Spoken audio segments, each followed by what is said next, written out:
Olá pessoal, tudo bem com vocês? Eu sou o professor Ulisses Bueno, sou professor de matemática e estou aqui na missão SAI para o Enem, porque a gente vai arrebentar o gabarito aí, a gente vai mandar muito bem hoje, mostrando para vocês algumas dicas aí em cima da hora, visto que a prova é agora domingão, a gente vai mostrar para vocês hoje algumas coisas interessantes para o Enem. Tá? Então aqui ó, deixa eu já organizar vocês para o que vai acontecer hoje.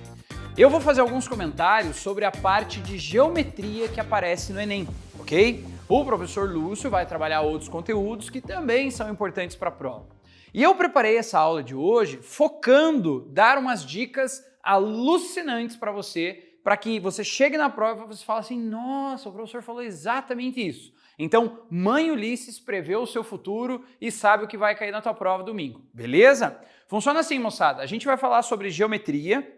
Dá uma olhada comigo aqui no que a gente vai trabalhar na aula. Eu vou falar sobre figuras planas, área, perímetro, a gente vai falar sobre os sólidos geométricos, figuras tridimensionais, a gente vai falar também sobre as grandezas, conversão de unidade, medidas e geometria analítica.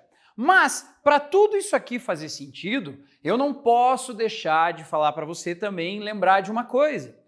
O método de correção da prova do Enem é o TRI, Teoria de Resposta ao Item. Fica esperto com isso porque é o seguinte, tem muita gente que chega para mim, principalmente, e fala assim, professor, você não tem uma lista do que mais cai no Enem? E eu falo, beleza, eu posso te dar uma lista dos conteúdos que mais aparecem no Enem, mas você também não pode esquecer de um detalhe importante. O método de correção do Enem faz com que você não tenha que acertar toda a prova ou que isso seria até incrível o cara acertar toda a prova, mas o principal objetivo de você ir na prova do Enem, e bem, é você entender que você tem que ser homogêneo na prova. Então não basta você acertar uma questão difícil de geometria analítica, sendo que você errou uma questão fácil de geometria analítica. Isso faz com que o algoritmo que calcula a sua nota veja que você está muito distante daquele conteúdo e entenda que você chutou aquela questão. O que faz com que a tua nota fique um pouco menor. Para você se dar bem no Enem, você tem que ter sempre em mente o seguinte, eu tenho que acertar todas as questões que são consideradas fáceis. Acertar o máximo de questões nível médio e, se possível, acertar questões difíceis. Se você tiver esse conteúdo na sua cabeça, você vai se dar bem. Então, por que eu estou falando isso? Porque existem muitas questões, como a que eu vou trabalhar com vocês agora, que elas são questões relativamente fáceis, quando a gente sabe olhar para elas de uma maneira legal, sem ficar fazendo muita conta, e que você poderia garantir uma ótima nota no Enem tendo essas sacadas. Beleza? A prova do Enem não é uma prova fácil, é uma prova que eu tenho que ter muita estratégia para fazer para me dar bem. Fechou? Podemos começar? Então partiu! Moçada, essa questão aqui, super legal do Enem, dá uma lida comigo rapidão. Um garçom precisa escolher uma bandeja de base retangular para servir 4 taças de espumante que precisam ser dispostas em uma única fileira. Então olha aqui, ó, coisas que eu preciso que você observe comigo. Vamos lá, vamos desenhar aqui, ó. A bandeja com que a gente vai colocar as taças, ela é retangular. E essas 4 taças, elas têm que estar dispostas em uma única fileira. Então, olha aí, porque essas informações são chaves. Elas vão estar paralelas ao lado maior da bandeja e com suas bases totalmente apoiadas na bandeja. A base e a borda superior das taças são círculos de raio 4 e 5 centímetros, respectivamente. Olha aqui, ele acabou de falar para você que a base da taça tem raio 4 centímetros e que o raio da parte de cima é 5 centímetros. Então, olha que informação importante para você já marcar no desenho que ele te dá. A bandeja a ser escolhida deverá ter uma área mínima, ou seja, a menor área em centímetros quadrados igual a quanto? Certo? Espero que você tenha entendido aí essas anotações que eu fiz, porque agora dá uma olhada como que eu gostaria que o aluno imaginasse isso aqui. Então, eu tentei pegar aí 4 taças, montar um desenho lado a lado para você tentar pensar como que ficaria isso no espaço, tridimensionalmente. Então dá uma olhada, a parte de cima dessas taças tem um tamanho maior que a parte de baixo. Significa que quando você colocar elas lado a lado, por mais que você encoste elas aqui na parte de cima, as bases não vão se tocar. E é isso que faz com que muito aluno erre essa questão. O aluno que erra uma questão dessa, ele está olhando apenas que as partes de baixo aqui, a base vai se tocar e não se encosta. Senão, logicamente, iria derramar o líquido ali. Fez sentido? Espero que sim. O que eu queria que você pensasse agora? Que a nossa bandeja retangular, ela vai ter que conter a base dessas 4 taças. Olhando a projeção ortogonal do que a gente tem, você olharia isso aqui. Você tem que essa linha pontilhada é a parte de cima e a linha contínua, a circunferência contínua, é a base da taça. Fez sentido? Então, olhe por que eu coloquei que aqui vale 8. Aqui vale 8 porque o raio era 4. Esse 1 centímetro é a diferença que a gente tinha da parte de cima. E esse 1 centímetro é da outra taça. Dessa maneira, eu consigo verificar que esse comprimento total aqui vale quanto? Vai valer 9, aqui mais 10, mais 10, mais 9. Certo? Então, esse resultado 38 é o comprimento maior da bandeja. E aqui a gente observa que essa altura vai ser aqui o raio, o diâmetro da circunferência da base, no caso 8. Logo, se eu tenho um retângulo de comprimento 38 e altura 8, você sabe que a área base vezes altura, a resposta letra C, 304. Então, dá uma olhada, por que eu estou falando dessa questão? O Enem cobrou esse conteúdo em várias provas distintas ao longo dos anos. Ele faz essa pergunta, só que em vez de colocar as taças em linha, ele coloca elas formando um quadrado.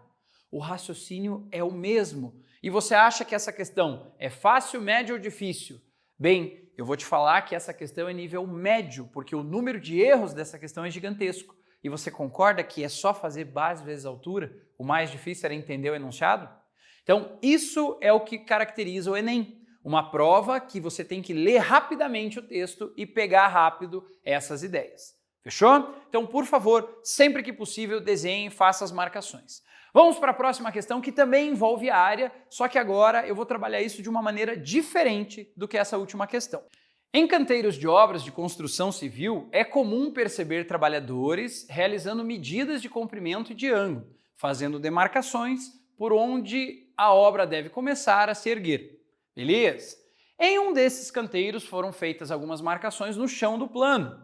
Foi possível perceber que das 6 estacas colocadas, 3 eram vértices de um triângulo retângulo e as outras 3 eram pontos médios dos lados desse triângulo, conforme pode ser visto na figura em que as estacas foram indicadas por letras. Moçada, antes de continuar lendo, já vamos fazer algumas marcações importantes.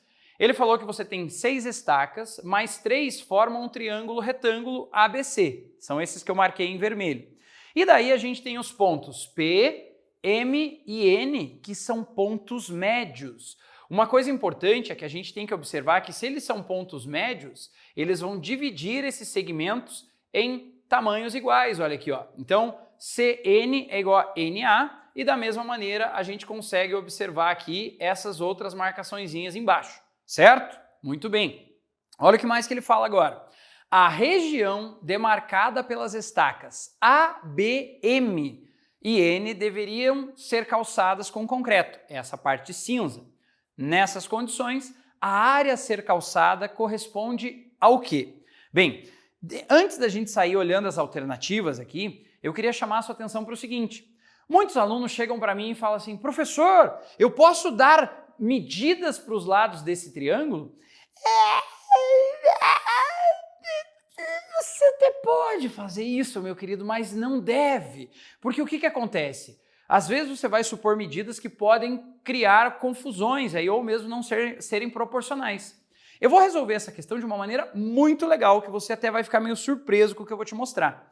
Uma das maneiras de resolver essa questão é você analisar um teorema bem básico da geometria, que diz o seguinte, triângulos que têm a mesma base e a mesma altura vão ter a mesma área. Faz sentido? Base vezes altura sobre 2, as medidas são iguais à mesma área. Então olha como é que eu vou dividir isso aqui, ó. Eu vou ligar os pontos P e M, formando o que a gente costuma chamar de base média do triângulo. Fechou? E além disso, quando você olha, você fala assim, peraí, professor, peraí. Quer dizer então que esse triângulo CNM, ele é igualzinho ao triângulo MPB. A gente gosta de falar congruente em matemática, só para dar uma moral, né? Mas sim, eles são iguais e eles têm a mesma área. Dessa maneira, você já olha assim, eles já são iguais. Olha a outra divisão que eu vou fazer aqui.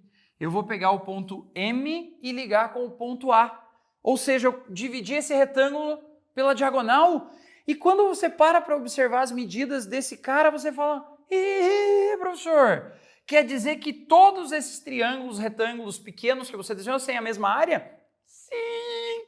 Eu tenho 1, 2, 3, 4 triângulos com a mesma área. E agora fica moleza da gente analisar as alternativas. Vamos ler bonitinho a letra A aqui para não errar.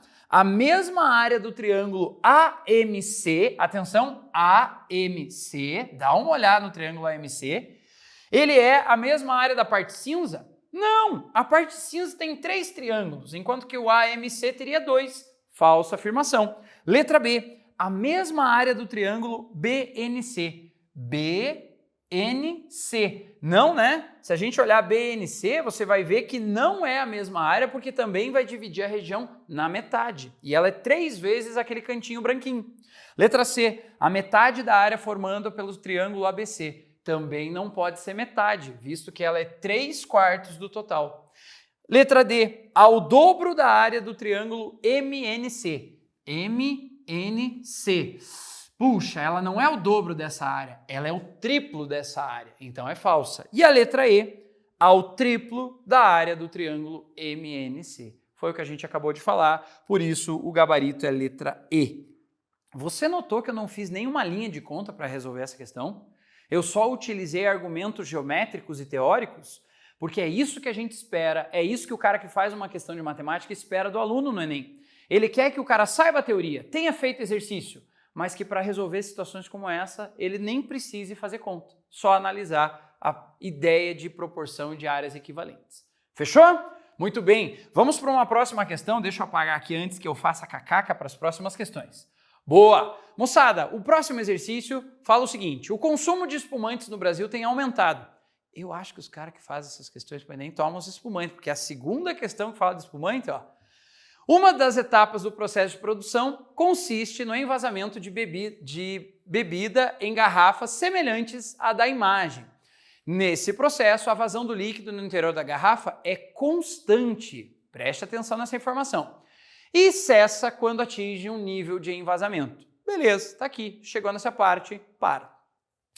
Qual esboço de gráfico melhor representa a variação da altura do líquido em função do tempo na garrafa indicada na imagem? Nota comigo as alternativas, deixa eu passar para cá. Pessoal, essa é a garrafa. Aí, às vezes o cara chega para mim e fala assim, professor, que eu quero ser médico DT, eu quero fazer direito para defender os animais. Muito bem, Júnior. Se você gostaria de ser qualquer professor e daí você vê uma questão dessa e fala assim, por que eu tenho que saber o gráfico que enche a garrafa? Meu querido, preste atenção. Tem uma ideia muito legal de matemática nessa questão. Quando você olha os gráficos, todos eles falam da altura em relação ao tempo. E se a gente parar para pensar, o formato da garrafa vai realmente fazer o gráfico disso aqui ser diferente. Olha o que eu trouxe para você hoje, que massa para você resolver uma questão como essa.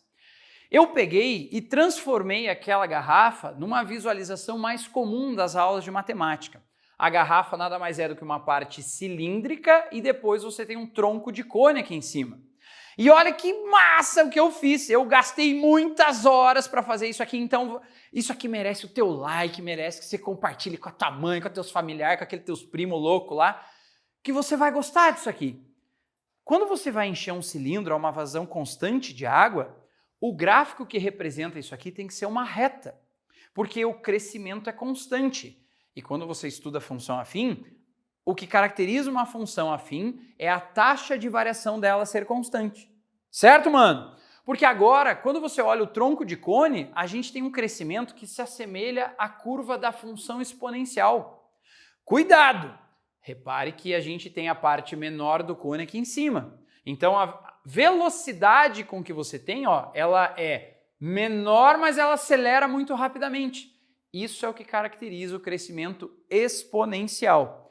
Dessa forma, quando a gente para pensar naquele problema, a resposta tem que ser a junção de um gráfico que é uma reta até encher o cilindro e depois uma curva que se assemelha à função exponencial. É o que a gente tem aqui na letra B. Você tem um único gráfico que tem uma reta e depois uma curva que se assemelha à exponencial. Por que eu estou te falando dessa questão? Por que eu estou cobrando isso aqui hoje numa revisão? Porque isso aqui já apareceu e vai aparecer nas próximas provas do Enem. Olha para cá, olha o que eu fiz. Isso aqui sim foi muito trabalhoso, mas eu acho que você vai gostar, vai valer a pena. Eu peguei e construí um gráfico comparativo dos vários tipos de formatos de garrafas que você tem enchendo com uma vazão constante de água e como é que eles se comportam. Se você tiver um cilindro e ele estiver deitado com as bases paralelas, perpendiculares ao chão, o gráfico seria essa curva amarelinha. Dá uma olhada que engraçado. Mas por quê? Porque você tem um crescimento que é mais lento e depois ele acelera. Fechou? Quando você para olhar esta figura, você tem dois cilindros, mas repare que o cilindro é uma reta constante, quando eu diminuo o cilindro é uma outra reta com outra inclinação. Da mesma maneira, a gente poderia juntar a ideia dos troncos de cone. Olha aqui, ó, eu juntei dois troncos de cone e a gente tem o inverso desse gráfico.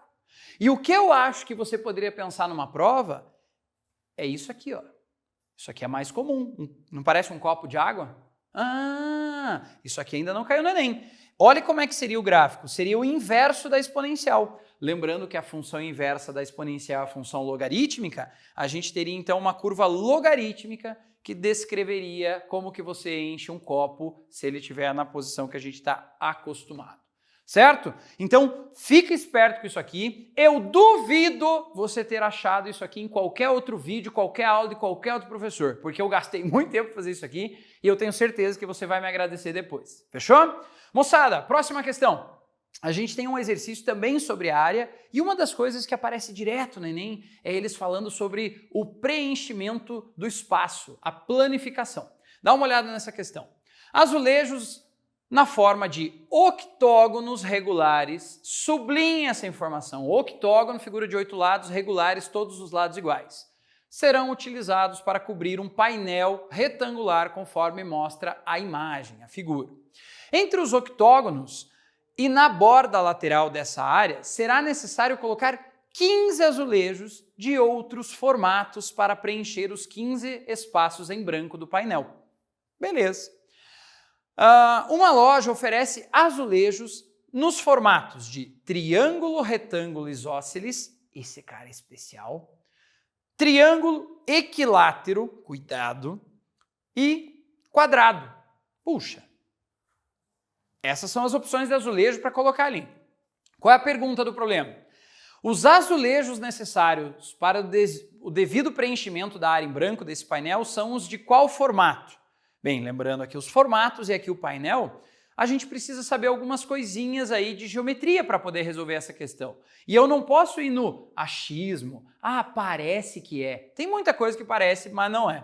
Uma coisa que eu queria chamar a sua atenção é para como eu vou fazer, deixa eu pegar aqui, canetinha, vamos fazer desenhos. Eu gostaria que você me ajudasse a marcar quanto vale o ângulo interno de um octógono. Bem, como é que eu sei que esse ângulo aqui vale 135 graus? Bem, eu sei disso aqui por vários motivos.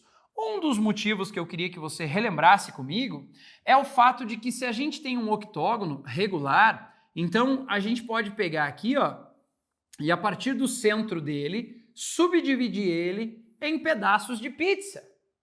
Uma das maneiras de você pensar nisso é legal, essa maneira de pensar é legal porque quando você para pensar que você pegou 360 graus uma volta e dividiu em 8 partes, 360 dividido por 8, este ângulo aqui tem que valer 45 graus.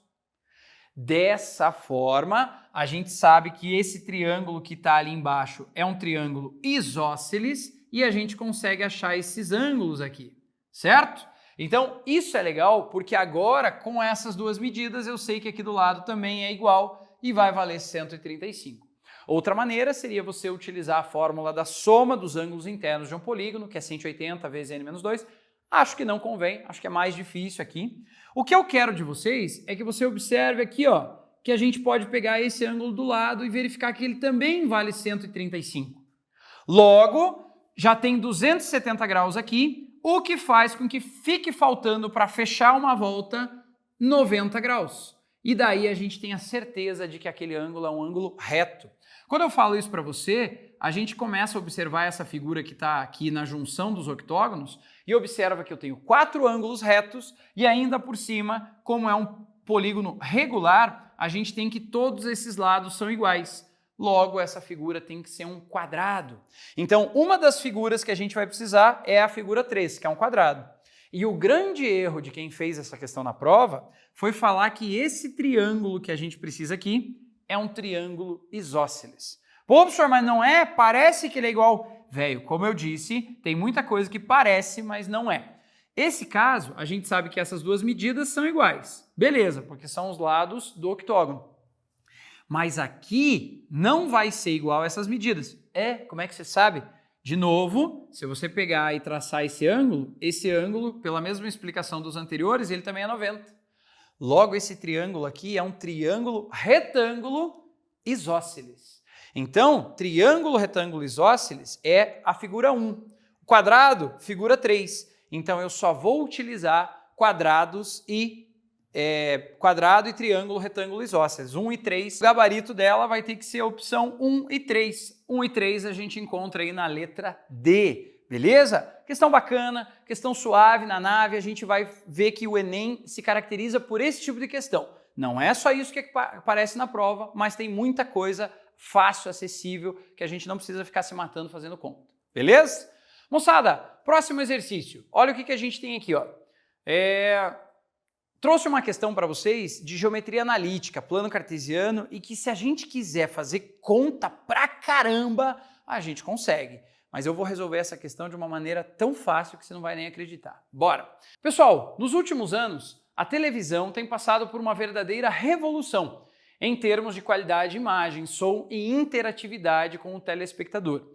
Essa transformação se dá à conversão do sinal analógico para o digital. Entretanto, muitas cidades ainda não contam com essa nova tecnologia. Buscando levar esses benefícios a 3 cidades, uma emissora de televisão pretende construir uma nova torre de transmissão, que envia o sinal das antenas A, B e C, já existentes nessas cidades. As localizações das antenas estão representadas no plano cartesiano. Fechou? A torre deve estar situada em um local equidistante, olhe, isso aqui é importantíssimo, equidistante, a mesma distância das 3 antenas. O local adequado para a construção dessa torre corresponde ao ponto de qual coordenada?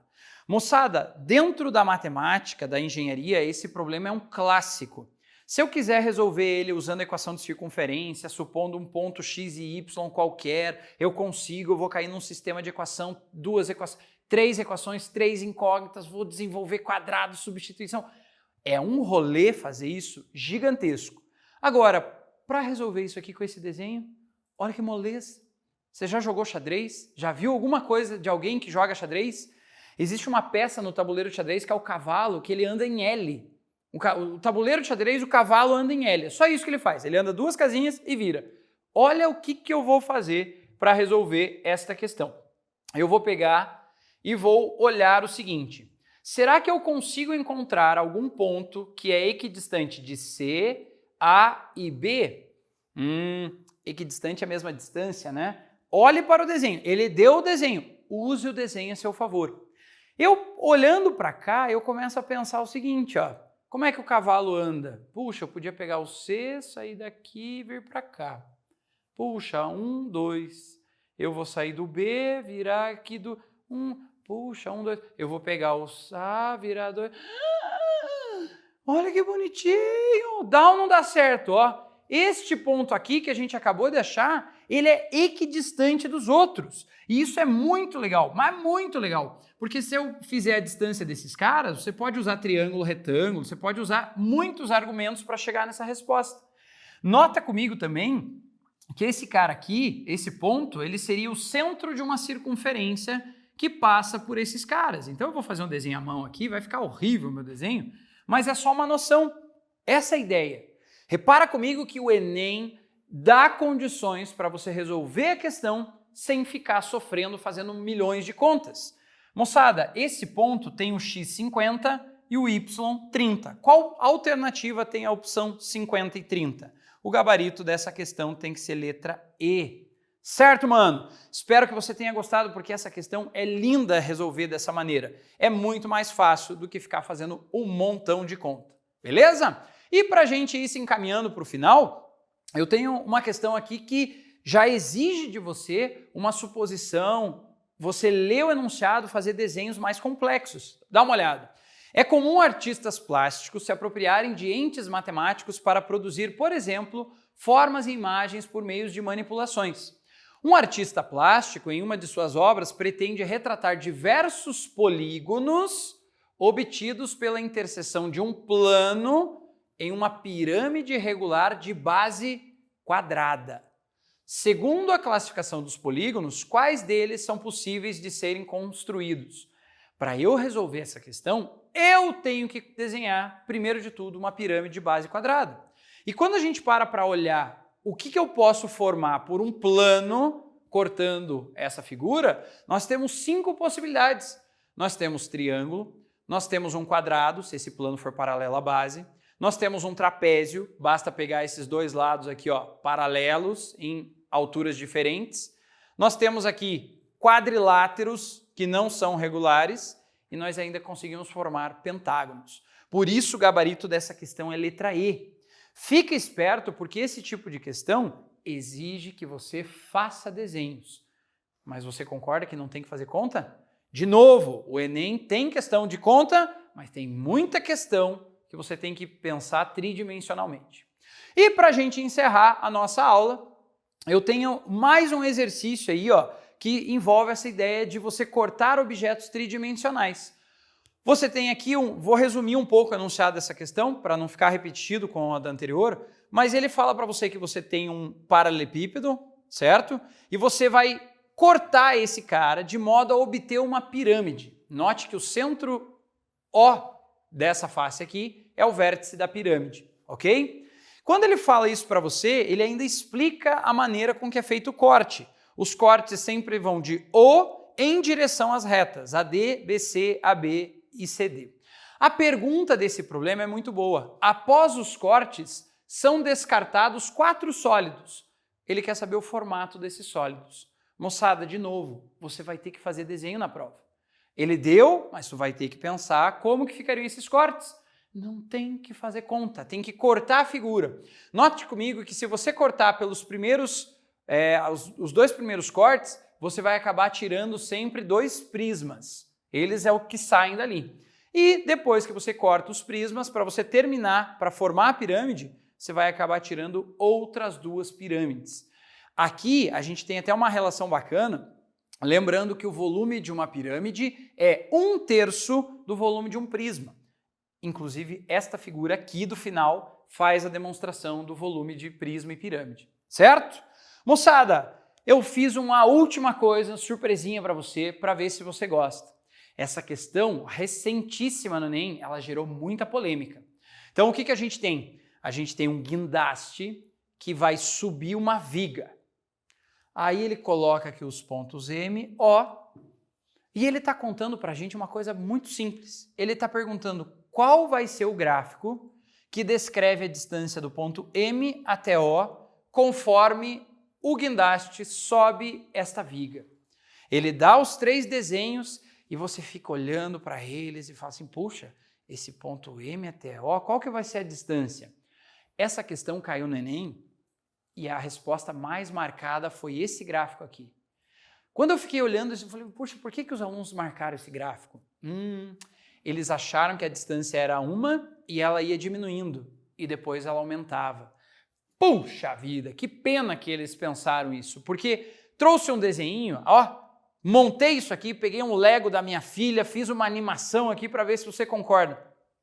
Quando eu tenho uma viga de tamanho constante e eu vou subir ela, vou arrastar ela por um dos pontos, a gente quer saber qual é a distância desse ponto M que você está vendo aqui até O. Essa é a pergunta do problema. E o que tem de especial nessa pergunta? Tem um dos teoremas mais bonitos da geometria plana que diz para a gente primeiro o seguinte, Sempre que eu tenho um triângulo inscrito num semicírculo, esse triângulo é um triângulo retângulo, certo? Porque ângulo inscrito é metade do central. Legal.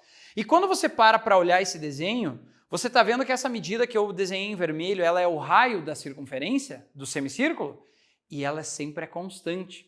Portanto, não interessa como que eu faça para mexer esse segmento AB. A distância de C até o ponto médio da hipotenusa é constante. O que faz com que agora a gente olhe isso aqui e fale assim, o gráfico então tinha que ser uma constante. O único gráfico possível era a letra A. A distância sempre vai ser a mesma. Feito?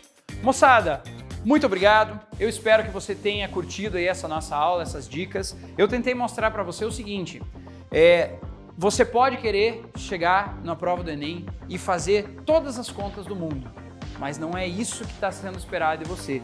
Espera-se que o aluno tenha sacadas, que ele tenha se preparado de maneira a ele conseguir resolver essas questões, mesmo sem fazer contas, mas usando as teorias matemáticas. Tudo de bom para vocês, até a próxima, boa prova domingão, sucesso, tchau! E aí galera, beleza? Professor Lúcio Skywalker aqui com você. Seguinte, tem um convite muito especial para fazer. Domingo às 20 horas vai rolar o Gabarito ao vivo do Missão Enem. Essa semana de revisão, esses videozinhos que vocês viram aí ao longo do ano no Sai Digital, vai estar aquele time de feras, todo mundo aqui reunido domingo para discutir e comentar com você a prova do Enem. Às 20 horas, logo após a prova, todo mundo reunido para tirar as suas dúvidas da prova aqui. Então não esqueça, domingo, 20 horas, Gabarito ao vivo, Missão Enem do Sai Digital, lá no nosso canal do YouTube. Espero vocês, hein?